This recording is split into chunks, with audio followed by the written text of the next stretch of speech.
Hi, good morning. நான் தான் உங்கள் செந்தில் நியூஸ் சேனல். எல்லாம் எப்படி இருக்கீங்க நண்பர்களே? சாப்பிட்டீங்களா? என்ன பண்ணுறீங்க? எல்லாம் டியூட்டி போயிருக்கிறீங்களா? இல்லை வீட்டில் தான் ரெஸ்ட் எடுக்கிறீங்களா? நான் என்ன சொல்ல வரேன்னா, இன்றைக்கி வந்து சுகரை பற்றி ஒரு டெக்னிக் தான் சொல்ல வரேன்.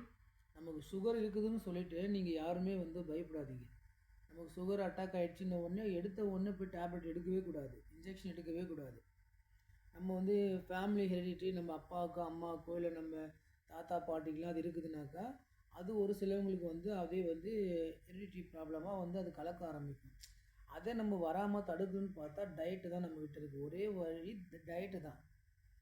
டயட்டுன்றது வந்து பார்த்தீங்கன்னாக்கா, காலையில வந்து நீங்கள் வந்து நம்ம நம்ம கிராமத்தில் இருக்கிறவங்க கஞ்சி சாப்பிடுவோம், சாப்பாடு என்ன வேணால் சாப்பிடுவோம்.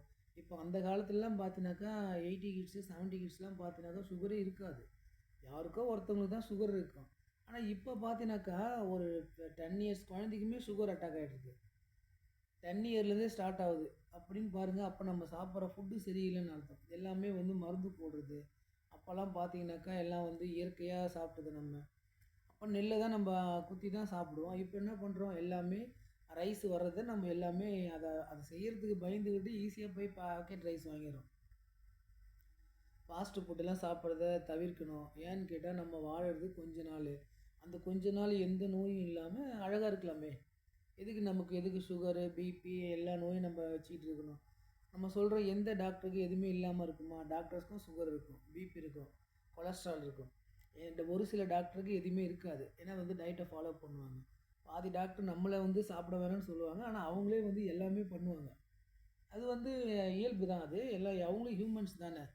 அவங்களுடைய தொழில் அது அப்படின்றது. இப்போ நான் நர்ஸு, இப்போ அவங்க டாக்டரு. இப்போ எனக்கு வந்து என்னுடைய உயிர் மேலே எனக்கு பயம் இருக்கும். நான் வந்து என் உயிருக்கு பயந்துக்கிட்டு நான் வந்து டயட்டை ஃபாலோ பண்ணி எப்படி மேனேஜ் பண்ணணும் அப்படி பண்ணியிருக்கிறேன்.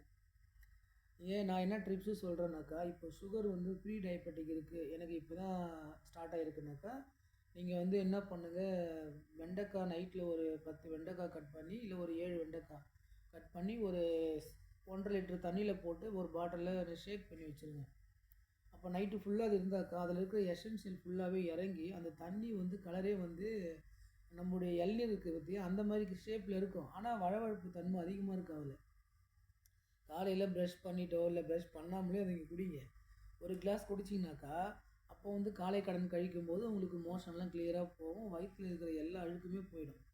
அப்போ நம்ம பாடி வந்து ஒரு புத்துணர்ச்சியாக இருக்கும். அதுதான் வந்து வெண்டைக்காய் வந்து ரொம்ப பெஸ்ட்டு. நமக்கு எல்லாருக்குமே வெண்டைக்காய் ஈஸியாகவே கிடைக்கும்.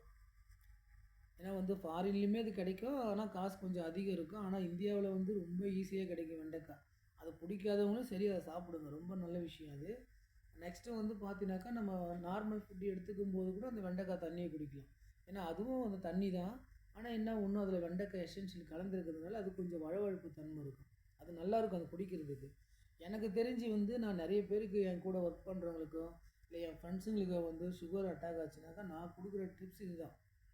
இத ஃபாலோ பண்ண உடனே வந்து கரெக்டாகிடுது. அதேமாரி டீ வந்து எனி டைம் குடிக்கிறானுங்க பார்த்தீங்களா? அதில இந்த ஒயிட் சுகர் அதிகமா போட்டு குடிக்கிறதுனால, அதில வந்து சுகர் ஈஸியா நமக்கு அட்டாக் ஆயிடுது. அதில வந்து இது கருப்பா இருக்கும் பனங்கற்கண்டு போட்டு சாப்பிட்லாம். இல்லைன்னா வந்து வெல்லம் இருக்குது, பனை வெல்லம் அத போட்டு சாப்பிட்லாம். கருப்பட்டி அத போட்டு சாப்பிட்டாக்க தெரியாது. அதேமாரி வந்து என்ன பொறுத்தளவுக்கு டீ வந்து குடிக்கிறது பெஸ்ட்டுன்னு தான் சொல்லலாம். ஏன்னா அது வந்து ஹார்ட்டுக்கு வந்து நல்ல ஒரு இம்யூனிட்டி பவர குடுக்குறது. பிளட் சர்க்குலேஷன் நல்லா பண்ணும். எதுவும் பிளட் கிளாட் வராது. அதுக்கு தான் வந்து நம்ம டீ குடிக்கிறது. நெக்ஸ்ட்டு வந்து பார்த்தீங்கன்னாக்கா, நல்ல பிளட் சர்க்குலேஷன் ஆனா டீல வந்து சுகர் கம்மி போட்டு குடிக்கணும். Black tea best. நம்ம மில்க் டீய விட பிளாக் டீ வந்து ரொம்ப பெஸ்ட். அந்த பிளாக் டீ குடிக்கலாமே! ஆனா யாரும் அத லைக் பண்ணல. ஃபாரினர்ஸ் எல்லாமே பிளாக் டீ தான் குடிப்பாங்க. நான் பார்த்த வரையிலுமே எல்லாம் பிளாக் டீ தான் குடிக்கிறானுங்க. யாருமே வந்து மில்க் டீ குடிக்கிறது கிடையாது.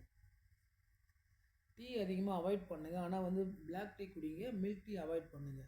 நெக்ஸ்ட்டு வந்து காலையில பிரேக்ஃபாஸ்ட் எப்படி எடுத்துக்கிறீங்கனாக்கா, காலையில வந்து 1 கப்பு சுண்டல். அது என்ன சுண்டலா இருந்தாலும் பரவால்ல. 1 கப்பு சுண்டல், ஒரு அவிச்ச முட்டை, சப்போஸ் வந்து வெஜிடபிள் உங்ககிட்ட இருந்தா முட்டை பிடிக்காதவங்க வெஜிடபிள்.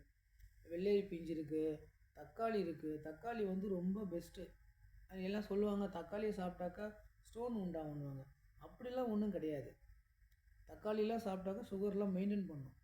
அந்த அந்த வெஜிடபிள் வந்து நம்ம பச்சையாவே சாப்பிடலாம். நம்ம பச்சையா சாப்பிடக்கூடிய வெஜிடபிள் வெள்ளரி பிஞ்சு இருக்கு, தக்காளி இருக்கு. இத சாப்பிடுங்க.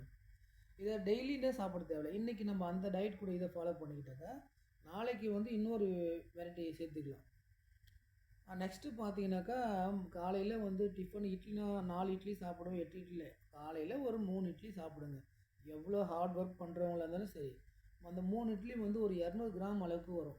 ஒரு 2 தோசை சாப்பிடுங்க, அது வந்து ஒரு 100 கிராம் அளவுக்கு வரும். ஏன்னா அதில் நம்ம சாம்பாரோ ஏதோ நம்ம சேர்த்து சாப்பிட்றோம், அது ஓகே. நம்ம என்ன பண்ணுவோம், சாப்பிட்ட உடனே தூங்கக்கூடாது. காலையில் எனி டைமும் சாப்பிட்டு தூங்குறவங்களுக்கு நார்மல் பாடிக்கே வந்து சுகர் ஈஸியாக அட்டாக் ஆகிடும். அதனால் நான் என்ன சொல்கிறேன்னா, நீங்கள் வந்து இந்த சுகரை வந்து மெயின்டைன் பண்ணாலே நமக்கு எந்த நோயும் வராது. நெக்ஸ்ட்டு மதிய சாப்பாடு சாப்பிட்றீங்களா, மதிய சாப்பாட்டில் வந்து காய்கறி வந்து நிறைய சேர்த்துக்குங்க, கறிமீன் கூட நிறைய சேர்த்துக்குங்க. நீங்கள் வந்து ரைஸை குறைச்சிட்டு கறி வந்து அதிகமாகவும் சாப்பிட்லாம், மீன் முட்டை எதை வேணால் சைடிஸ் எடுத்துக்கலாம். நம்ம என்ன பண்ணுவோம், ரைஸை தான் நிறைய தட்டு ஃபுல்லாக குவிச்சு வச்சு சாப்பிடுவோம். ஆனால் குழம்பு கொஞ்சமாக இருக்கும், சைடிஸ் எதுவுமே இருக்காது. அது அப்போ முன்னாடி இருந்த 70 கிட்ஸில் சாப்பிட்டதெல்லாம் வந்து அது இயற்கையான வந்து ரைஸ், அது ஒன்று எதுவுமே அட்டாக் ஆகலை. ஆனால் இப்போ பார்த்தீங்கன்னாக்கா இருக்கிறது எல்லாமே வந்து மருந்து போட்டு தான் நமக்கு வளர்க்குறதுனால நம்ம சாப்பிட்ட உடனேவே நமக்கு ஒரு மாதிரி தூக்கம் தான் வரும். அப்போல்லாம் நமக்கு தூக்கம் வருமா, வராது. சாப்பிட்ட உடனே ஓடுவோம், ஓடியாருவோம், எவ்வளோ ஒர்க் பண்ணுவோம். ஆனால் இப்போ ஒன்றுமே பண்ண முடியாது. அதனால் நைட் டின்னர் வந்து 7 o'clock எடுத்துக்கங்க. 7 o'clock வந்து இட்லியோ தோசையோ இல்லை உங்களுக்கு என்ன ஒரு வெரைட்டி பிடிக்குதோ, நைட் டின்னர் வந்து 7 o'clock எடுத்துக்கிட்டால் பெஸ்ட்டு. பிஃபோர் 2 ஹவர்ஸ்க்கு முன்னாடி எடுத்துக்கிட்டு தூங்கணும். ஏன்னா வந்து நம்ம சாப்பிட்ட உடனே படுக்கக்கூடாது. நைட்டில் சாப்பிட்றது ஒரு பாடிக்கு அது ஹெல்த்தே கிடையாது. நம்ம நைட்டு 10 மணிக்கு சாப்பிடுவோம், அப்படியே 10:30 மணிக்கே நமக்கு தூக்கம் வரும். அதுக்கு என்ன காரணம், வயிறு ஃபுல்லாக சாப்பிட்டு இங்கே வெளியே நிற்கும். அப்போ என்ன பண்ணுவோம், அப்படியே மயக்கத்தில் தான் தூக்கம் வரும். அது வந்து எனக்கு தூக்கம் வருது அப்படின்னா தூக்கம்லாம் கிடையாது. நம்ம ஃபுல்லாக சாப்பிட்டோன்னா நமக்கே கிட்னஸ் வர்ற மாதிரி இருக்கும். நம்ம வயிற்றுக்குள்ளார எந்த அளவுக்கு பொறுக்கணுன்றதை விட கொஞ்சமாக லிமிட்டாக சாப்பிடணும். ஹெல்த்தாக சாப்பிடுங்க, நல்லா பாருங்கள். ஏன்னா பாடி வந்து ஒரு மனுஷனுக்கு பெஸ்ட்டு. நம்ம உயிர் வாழ்றது கொஞ்ச நாள். யாருமே வந்து 100 வயசு இல்லை, யாரோ ஒருத்தவங்க 2 பேர் அப்போ முன்னாடி பிறந்தவங்க 1940 இல்லை 35 பிறந்தவங்க, அந்த மாதிரி யாரோ ஒருத்தவங்க இருப்பாங்க. மற்றவங்க எல்லாருமே வந்து 70, 60, 50 எல்லாம் போயிடும். சின்ன பசங்களுக்குலாம் அட்டாக் வருது. அது காரணம் என்ன, நம்ம கண்டதை சாப்பிட்றது, சரக்கு அடிக்கிறது. ட்ரிங்க்ஸ் பண்ணுறது தப்பு கிடையாது, ஆனால் ட்ரிங்க்ஸ் வந்து மெயின்டெனன்ஸாக பண்ணணும்.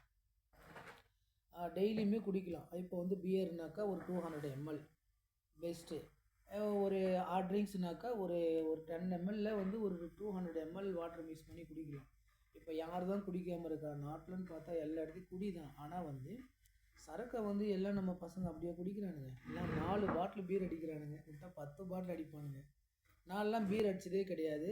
நான் பெக்காடி ப்ரீசர் தான் யூஸ் பண்ணிக்கிறேன். அந்த ப்ரீசர் வந்து 150 ml இருக்கும். அதிலே வந்து நான் ஒரு 75 ml தான் குடிப்பேன், மீதி குடிக்க மாட்டேன். ஏன்னா வந்து லைட்டாக மெயின்டைன் பண்ணுவேன். அது நல்ல விஷயம் தான். அது நமக்கு பேபி கூட வந்து நம்ம ரெட் ஒயின்லாம் கொடுக்குறோம் இல்லையா, அதனால வந்து குடிக்கிறதுனால சுகர் வராது. அதனால் நீங்கள் வந்து இப்போ என்ன பண்ணுறீங்கன்னா டயட்டை ஃபாலோ பண்ணி பாருங்கள். சுகர் இருக்கிறவங்களுக்கும் இல்லை சுகர் இல்லாதவங்களும் ஃபாலோ பண்ணிக்க. பெஸ்ட்டு ட்ரீட்மெண்ட் இதுதான். எடுத்த உடனே போய் டேப்லெட் போடுறதோ இன்ஜெக்ஷன் போடுறதோ அதெல்லாம் தேவையே இல்லை. நம்ம அதுக்கு அடிக்ட் ஆகவே கூடாது. நான் ஒரு நர்ஸாக இருந்து சொல்கிறேன், சுகர் அட்டாக் ஆனாலே நம்ம டயட்டை ஃபாலோ பண்ணாலே நமக்கு மெயின்டெனன்ஸ் ஆகிடும். வீடியோ பாய். Next video tomorrow.